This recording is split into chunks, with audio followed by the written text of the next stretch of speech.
Being a family member, all the roles that I got and the promotions I got was always because of the family that I was in. I knew that incredibly honest of you. Visionaries, innovators, agenda setters, all with their finger on the pulse of tomorrow's tech. One platform bringing them all together.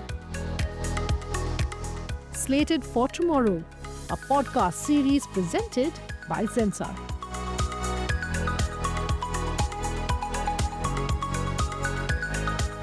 In today's episode, part 1 of a conversation with Anant Goenka of the RPG Group. Anant, thank you so much for joining us for this Slated for Tomorrow podcast series. It's what I would like to call a masterclass in management and a masterclass in business. And it's fantastic that you're joining us to kick off this entire series. I know it's going to be fantastic. Thanks once again for your time. No, thank you for having me, Sunanda. Lovely. Looking forward to our chat. Absolutely. And I want to dive right in and talk about the fact that you're clearly a very young leader at the top of this conglomerate. End of 2023, of course, you assumed a much larger role than the one that you were playing at CEAT. How did you prepare for this journey? Is it possible to prepare for something that you perhaps, you're taking on for the first time, and how did you really do that? No, I think my whole career has been, has been one of skill building, I'd say. The first 10 years I spent learning the ropes in different functions within the group, whether it was leading supply chain or leading a small SBU or doing sales on the ground. So through each of those, you learn details of functional learning, management skills, leadership skills. And then of course the next 10 years was my CEO role at CEAT, where I think leadership, personal growth, management styles, all of that grew, changed over time. And I'd say that it is a journey where we keep learning on a regular basis on how we can adapt better. So I don't think I ever thought of really preparing, but it was more on the job learning through your own mistakes to coming to your own way and style of management. And in the end, I feel that there are only nuance changes that come in as your role changes. I think in the end, there are 4 or 5 things as you take on leadership roles that matter. I'd say one is, as a leader, you have to spend a lot more time externally. So the 4 or 5 key stakeholders that matter would be your key customers, bankers, investors, suppliers, government, and so on. So interacting with these stakeholders becomes a big part of my role, whether it was a CEO role or now vice chairman role of RPG. So I kind of have a cadence or a regularity to make sure that I'm in touch with customers, to really make sure that we know what is happening in reality on the ground, and are they happy, and are we serving them well, with building a network outside, because there's always benefit in terms of the world at large either becoming your customers or in some way being partners and looking at the next phase of growth can come in from the people you know, in a way. Investors from learning your business models, what are the concerns, how you can do better. So I think each of these external interactions become very important as you move to a leadership role. At the same time, I'd say internally is what a lot of people, us or I, was doing at an earlier time.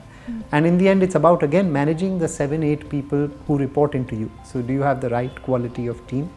Are they well motivated? Are you taking care of them in terms of their own development and growth, and keeping them excited and motivated to come to work every day? So that is one other part. And I'd say the third thing is, for me, I believe in the Pareto principle of 80-20. So 20% of things make 80% of difference. So within each of our companies, I look at just the top 3 priorities that really matter and spend deep time on these 3 things. So for CEAT, it could be growing internationally as being a priority, for looking at becoming a more and more premium brand. So some of these areas are the areas that I spend time, and the rest I spend much less time on. So just focusing on the few things that matter is the other thing I spend time on. And finally on people, in terms of just whether it is this group of 7, and then of course the larger cultural aspect of the company. Are we creating an engaged workforce? Are we valuing people?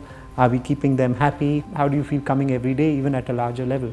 So these are the 3 or 4 things I'd say I spend time on. A lot of external, internal, and one more last thing is in terms of making sure I have some alone time.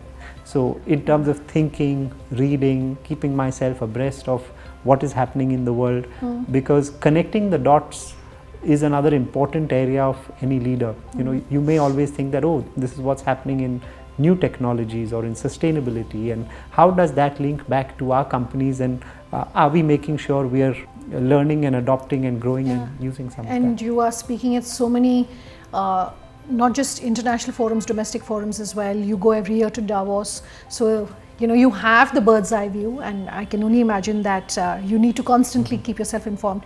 You said something very interesting. I just want to come back to that. You said coming into my own. Is it very different at a family-owned, family-promoted business where you know it's a balance where you are you're required to continue the legacy, but there's also an element of freshness that you're expected to bring in. There's forward thinking that you need to bring in. How do you maintain that balance? How have you personally done that? Right. No, I think I really value the legacy that my family has brought in, and by legacy it is a set of values. So whether it is humility, whether it is long-term thinking, whether it is focus on people. I think these are things that I've seen my grandfather, my father, stories that I've heard over time, and those are things that get absorbed at a very young age. So there's a lot of value that comes in. I think each of them have been forward thinking in their own way at their own time, and I don't think that has changed as well. So it's not that I come in with a whole fresh new thoughts. There's world is changing outside, and as I said, things like AI, sustainability is something very important in today's world. And I think if my older generation family members were there, they would have also driven these new things. So I think we have to keep adopting, evolving, and taking on some of these new ways of management or initiatives that are relevant to today's world. I was reading an earlier interview of yours where you were described as a reluctant leader. Right. And that somehow, I think, you know, reflects also what your dad had said. He was about 24 when he became the MD of CEAT. And, you know, reflecting back on those days, he said he perhaps was not fully ready when, you know, he took over the role. I would love to get your thoughts on that, and you know how you, like you said, there's no really preparing for it, but it's really interesting that you also very young when you took over at CEAT, and being able to really carry that forward then. Yes, I think I was not a natural leader, and I was always happy to be a part of a team rather than lead the team as a natural capability or a lack of that I had. I would say another concern that I had was that of public speaking. I was very fearful of going up and speaking on stage. Okay. We've heard of this phrase where people would What rather... helped you? Because clearly you're not afraid anymore. Yeah, no, so what you may have heard of this aspect that people would sometimes rather die than go up and speak on public, and I had that kind of fear.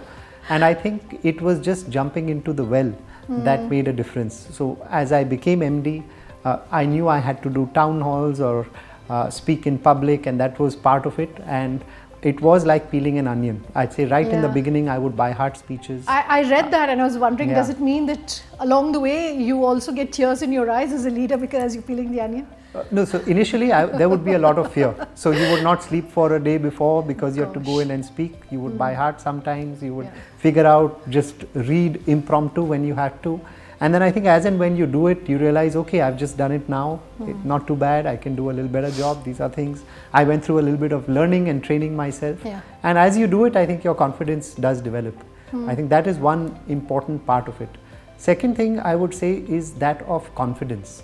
So being a family member, all the roles that I got and the promotions I got was always because of the family that I was in. I knew that incredibly honest of you. So it was because we worked in the group. I was started off as a territory leader sales. In 6 months I became regional manager sales. In another 1 year I became the head of an SBU. Okay, typically how long would it have taken? So in general, if you look, I'd say 3 years to 4 years for anyone to move up to the next level. I was moving up every 6 months to a year. So of course it was because of that, and as you take that on, while you are thrown into the deep end of the ocean and you learn very fast, where you lack is some amount of confidence, because at least I did that, because I doubted on my own capability at that time. And I think that came in, or I was able to build more confidence as I started seeing success. So when I was in CET initially, again I felt like a reluctant leader, having to public speak, lead a group of leaders who were 30 years of experience. I always doubted that, okay, how do I take that decision if I have a disagreement with head of sales and marketing or head of R&D? They have so many years of experience. Who is right? Over time, whether it was through mistakes, trial and error, being open to listening to others' views, and finally seeing some success in CET, I think gave me the confidence that, okay, in the end it is about largely using common sense, doing things that you think are right, either getting everyone's opinion and taking that decision, and then sharing that view with everyone as to why you have largely taken that decision in a way. So these are few things that I'd say helped me build my leadership capability. You know, apart from being incredibly honest, I was speaking with a few people who work closely with you in preparation for this interview, and they said that you are extremely humble. You read any news report, that's pretty much one of the first things that comes up. I know you've spoken about the family's values and the company's values, but things like humility, just like, you know, training to be a leader, that's a training that you need to take. Not everyone is a born leader. Is this something that you also teach yourself about being humble, the humility? Because at one end of the spectrum, you have people like Steve Jobs, who said he doesn't really care about being a people's person, right? He's getting the job done. And then, of course, people like you who are placing employee happiness, humility, honesty at the core of what you do. Right. No, I don't think I tried to learn humility or anything. I think it was something which was something that I saw my grandfather, my father, parents, and those are values that got inbuilt right early on. So I think and to me, leadership is a little bit about balancing humility and self-confidence. To me, I feel as a leader, I am a little bit more bent towards more humility. So I think I have to try and balance and increase my confidence to a certain extent and come to that right balance. And that is again a journey where you keep evolving in some way. But to me, when you see, when I was at home as a young child, I would see my grandfather, speaking to everyone at home, even the staff, with using the words aap or with that kind of respect. Or as kids, when we would run into the car, he would open the door for us and we would go in very often as 7, 8-year-old kids. So these are small things that were never taught to us. I think you just see it, you learn it as you go through that journey. And I'd say there's no effort really that or planning or thinking that how do you be humble in some way. It's just part of, I think, maybe my personality and family values in some way. Speaking of your father, Mr. Harsh Goenka, he's a larger than life personality, and he's also got this great presence in social media, very different from your own take. Yeah. Actually, I'm quite curious to understand your strategy and your take and your approach to the use of social media at a time when everyone is using it, to build brands, to build careers. It's seen as being very essential, but you have a different view. I don't have necessarily a different view, but I think it keeps changing. The positive is people follow people and people don't follow companies or brands. So to that extent, the power that comes in terms of whether it is building a personal brand or a company brand or sharing benefits of the products that you make through your own life story and journey is something which is incredibly powerful. On the other hand, I feel social media can suck you in terms of your day-to-day life. I notice very often people who are in social media spending a lot of family time, a lot of time of their daily life. You get into a car, you want to go online, or everything is about social media and your happiness and your addiction or life moves towards that. So I think it's a balance of both. I've just chosen to be out of social media, but it's not any high level decision that is taken. I may get in at some point of time. I think it is about the balance of two. I've just chosen this, but I don't think one is necessarily better than the other. If you do choose to adopt, I think one has to be very cognizant of making sure you don't get completely consumed by it in a way. Probably explains why you have this very calm aura that you give off. But speaking of that, RPG as a group places great emphasis on the happiness of its employees, on mental health and well-being. And I'm just curious, how does this focus on numbers, profitability, the headlines, how does that play with the softer aspects like mental health and well-being and happiness? No, I think for us, outperformance, being bold, being courageous is very important. So being hard with making sure we achieve what we have set out, all of that is important. But can we go through that journey with some compassion in what we do? So it's not about being softer with the teams, it's about being hard, but sometimes you have to ask people to go, but how do we do it in a compassionate way? How do we do these things in the right manner? And I think that is very important to us. We also believe happiness of people results in happiness of customers, and happiness of customers eventually leads to profit. So that's one connect, I'd say, that is there. I remember I was hearing this professor speak that does success lead to happiness, or does happiness lead to success? He was a Harvard professor, Dr. Tal Ben Shahar, and his view was that happiness leads to success. What is your view? You've seen both. And I agree with that, because very often one gets awards and recognitions, and CEAT has got various awards and recognitions and so on, and the joy stays temporarily, and then over time you go back to your normalcy in some way.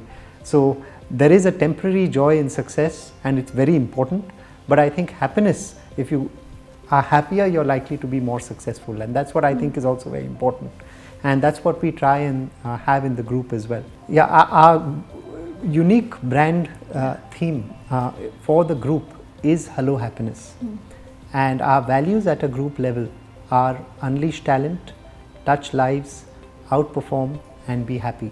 So happiness is very deeply embedded in our belief system as a group.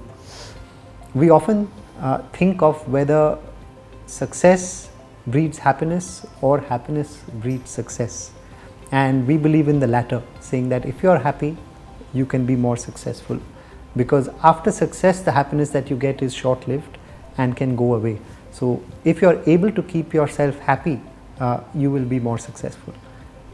We also believe that customers, that if employees are happy, customers are happy, and that results in increased growth and increased profitability and revenues. So happiness is the source of overall growth and profitability and all of that. You were talking about awards and accolades, and you said it's perhaps not all that important. I do know one award that's important, the Deming Award in 23 that you won. CEAT won as part of all the efforts that you have put in and all the changes that you've brought in. And one particular management style, since we're talking about management, the TQM, which is a Japanese style of management, focus on quality, that's something that you've implemented and is of interest to you. What's your personal management style like? One. Two is really help us understand a little more about the style of management, why it was important, why you thought you should implement it, and what some of your takeaways have been really for those watching. So the Deming Prize that we got is an outcome of adoption of total quality management in CEAT. TQM is largely a philosophy that came about post World War II, when Japan was in a very difficult situation post the nuclear bombs. The economy was in a tough space. A few leaders got together and said, let's make in Japan stand for high quality. And made in Japan, then over time, of course, you have the great stories of companies like Toyota and Sony and all of them.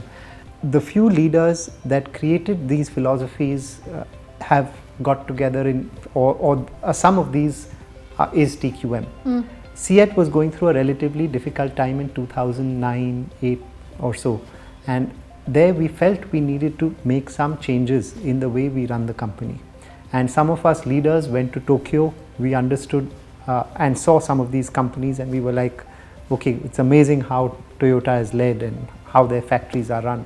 And we took a call that let's go ahead and learn from them and adopt some of these practices. And that was our start of our journey in TQM. In TQM, there are few philosophies that I would say really stand out. One is customer at the heart of everything that we do.